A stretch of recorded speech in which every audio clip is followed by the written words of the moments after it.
Olá pessoal, tudo bem com vocês? Para quem não me conhece, meu nome é Mariana e hoje daremos sequência em nossa leitura do Novo Testamento em 90 dias. Estamos no dia 25 e vamos seguir a partir de Lucas capítulo 14, que diz o seguinte: Jesus na casa de um fariseu.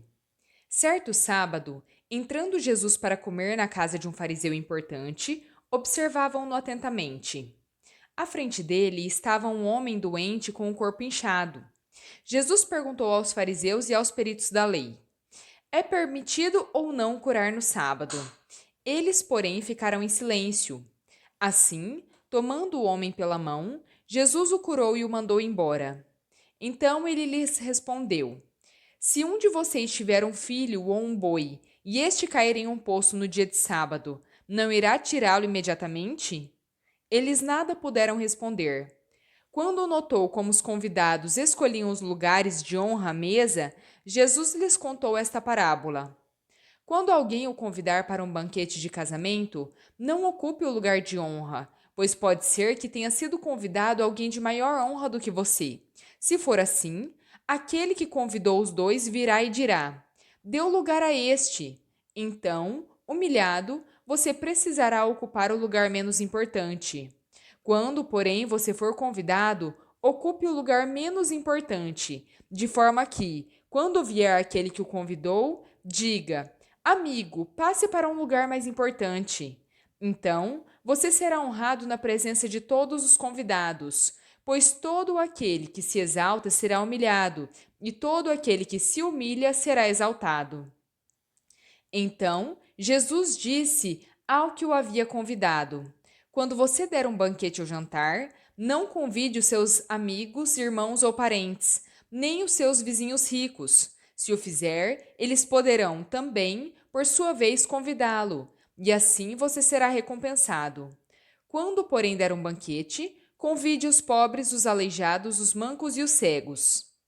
Bem-aventurado será você, porque estes não têm como retribuir. A sua recompensa virá na ressurreição dos justos. A parábola do grande banquete. Ao ouvir isso, um dos que estavam à mesa com Jesus lhe disse: bem-aventurado aquele que comer no banquete do reino de Deus. Jesus respondeu: certo homem estava preparando um grande banquete e convidou muitas pessoas. Na hora de começar, enviou seu servo para dizer aos que tinham sido convidados: venham, pois tudo já está pronto. Eles, porém, começaram, um por um, a apresentar desculpas. O primeiro disse: acabei de comprar uma propriedade e preciso ir vê-la. Por favor, desculpe-me.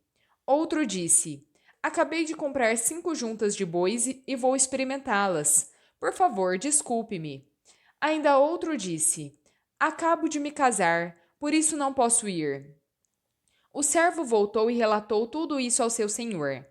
Então o dono da casa ficou irado e ordenou ao seu servo: vá rapidamente pelas praças e pelos becos da cidade e traga os pobres, os aleijados, os cegos e os mancos. O servo disse: o que o senhor ordenou foi feito e ainda há lugar. Então o senhor disse ao servo: vá pelas ruas e pelos caminhos, insista que entrem, para que a minha casa fique cheia. Eu digo a vocês que nenhum daqueles que foram convidados provará do meu banquete. O preço do discipulado. Uma grande multidão ia acompanhando Jesus. Este, voltando-se para ela, disse: se alguém vem a mim e ama o pai, a mãe, a mulher, os filhos, os irmãos, as irmãs e até a própria vida mais do que a mim, não pode ser meu discípulo. Aquele que não carrega sua cruz e não me segue não pode ser meu discípulo. Qual de vocês, se quiser construir uma torre, não senta primeiro para calcular o preço e verificar se tem dinheiro suficiente para completá-la? Pois, se lançar o alicerce e não for capaz de terminá-la, todos os que a virem zombarão dele, dizendo: este homem começou a construir e não foi capaz de terminar. Ou qual é o rei que, pretendendo sair à guerra contra outro rei, não senta primeiro e pondera se com 10.000 homens é capaz de enfrentar aquele que vem contra ele com 20.000? Se não for capaz, enviará uma delegação, enquanto o outro ainda está longe, e pedirá um acordo de paz. Da mesma forma, qualquer de vocês que não renunciar a tudo que possui, não pode ser o meu discípulo.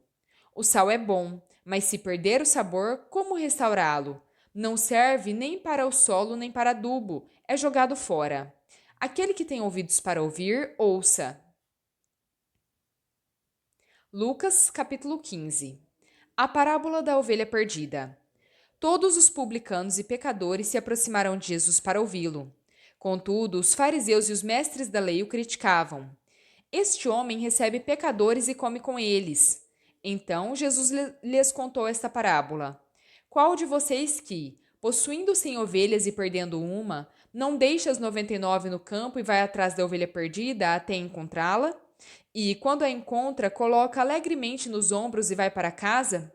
Ao chegar, reúne os seus amigos e vizinhos e diz: Alegrem-se comigo, pois encontrei a minha ovelha perdida. Eu lhes digo que, da mesma forma, haverá mais alegria no céu por um pecador que se arrepende do que por 99 justos que não precisam se arrepender. A parábola da moeda perdida. Ou qual é a mulher que, possuindo 10 dracmas e perdendo uma delas, não acende uma lâmpada, varre a casa e procura atentamente até encontrá-la?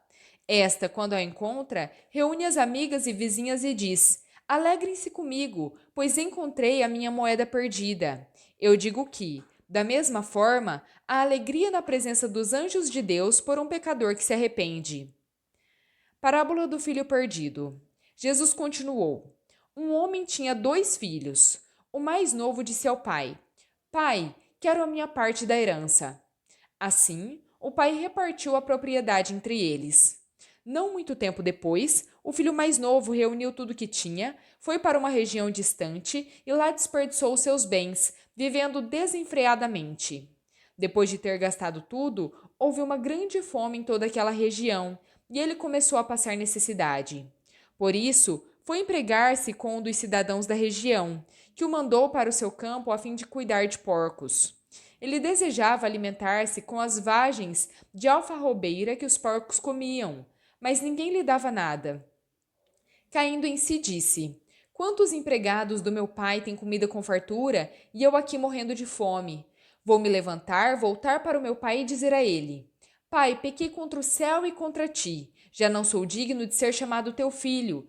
Trata-me como um dos teus empregados. A seguir, levantou-se e foi para o pai.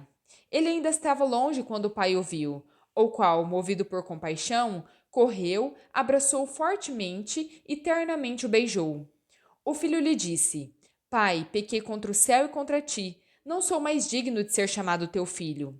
Contudo, o pai disse aos seus servos: Depressa, tragam a melhor roupa e vistam nele. Coloquem-lhe um anel no dedo e calçados nos pés. Tragam um novilho gordo e matem-no. Vamos comer e festejar. Pois este meu filho estava morto e voltou à vida. Estava perdido e foi achado. Então, começaram a festejar o seu regresso. Enquanto isso, o filho primogênito estava no campo. Quando se aproximou da casa, ouviu a música e a dança. Então chamou um dos servos e perguntou-lhe o que estava acontecendo. Este lhe respondeu: O seu irmão voltou, e o seu pai matou o novilho gordo, porque o recebeu de volta são e salvo. O filho primogênito encheu-se de ira e não quis entrar. Então o pai saiu e insistiu com ele. Ele, porém, respondeu ao seu pai: Olha, todos esses anos tenho te servido e nunca desobedeci as tuas ordens. Entretanto, tu nunca me deste nem um cabrito para eu festejar com meus amigos. Quando, porém, volta para casa esse teu filho, que esbanjou os teus bens com prostitutas, matas o novilho gordo para ele.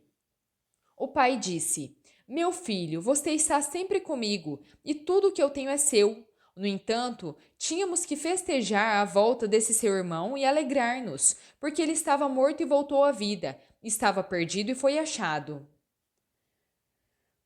Lucas capítulo 16. A parábola do administrador astuto. Jesus disse aos seus discípulos: O administrador de um homem rico foi acusado de desperdiçar os seus bens. Então ele o chamou e lhe perguntou: Que é isso que estou ouvindo a teu respeito? Preste contas da sua administração, porque você não pode continuar sendo o administrador. O administrador disse a si mesmo: O meu senhor está me despedindo. Que farei? Não tenho força para cultivar a terra e sinto vergonha de mendigar. Já sei o que vou fazer, para que, quando perder o meu emprego aqui, as pessoas me recebam em sua casa. Então, chamou cada um dos devedores do seu senhor. Perguntou ao primeiro: Quanto você deve ao meu senhor? 100 batos de azeite, respondeu ele. O administrador lhe disse: Tome a sua conta, sente-se depressa e escreva 50. A seguir perguntou ao segundo: E você, quanto deve? 100 coros de trigo, respondeu. Ele lhe disse: Tome a sua conta e escreva 80. O senhor elogiou o administrador desonesto, porque agiu com astúcia, pois os filhos deste mundo são mais astutos no trato uns com os outros do que os filhos da luz.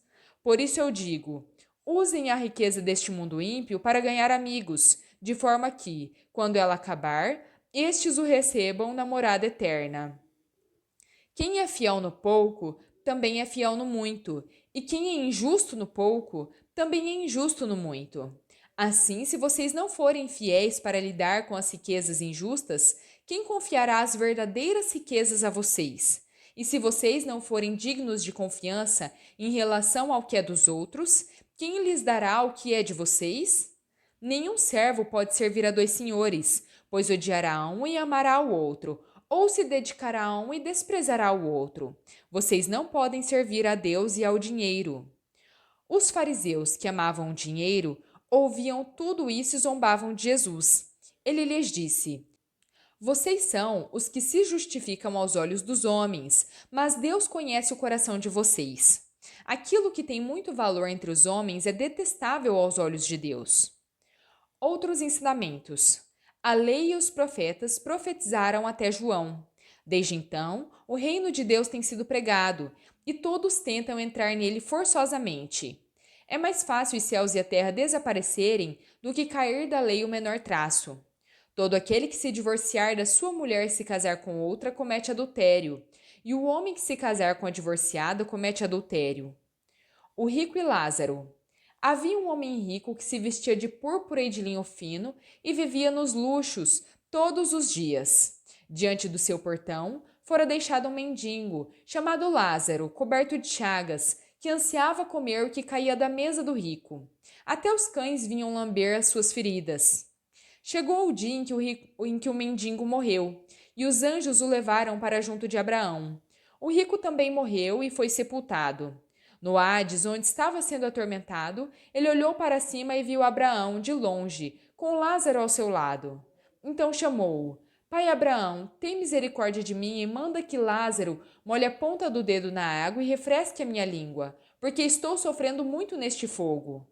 Abraão, porém, respondeu: Filho, lembre-se de que durante a sua vida você recebeu coisas boas e Lázaro coisas más.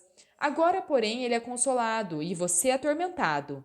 Além disso, entre vocês e nós há um grande abismo, de forma que os que desejam passar do nosso lado para o seu ou do seu lado para o nosso não conseguem. Ele respondeu: Então eu te suplico, pai, manda Lázaro ir à casa do meu pai, pois tenho 5 irmãos. Deixa que ele os advirta, a fim de que não venham também para este lugar de tormento. Abraão respondeu: Eles têm Moisés e os profetas, que os ouçam. Não, pai Abraão, disse: Se alguém entre os mortos for até eles, então se arrependerão. Abraão respondeu: Se não ouvem Moisés e os profetas, tampouco se deixarão convencer, ainda que alguém ressuscite dentre os mortos. Bom, pessoal, terminamos por aqui a nossa leitura. Espero que tenham gostado. Se gostaram, deixem o seu like, compartilhem esse vídeo e se inscrevam no canal se ainda não são inscritos. Muito obrigada, fiquem com Deus e até a próxima.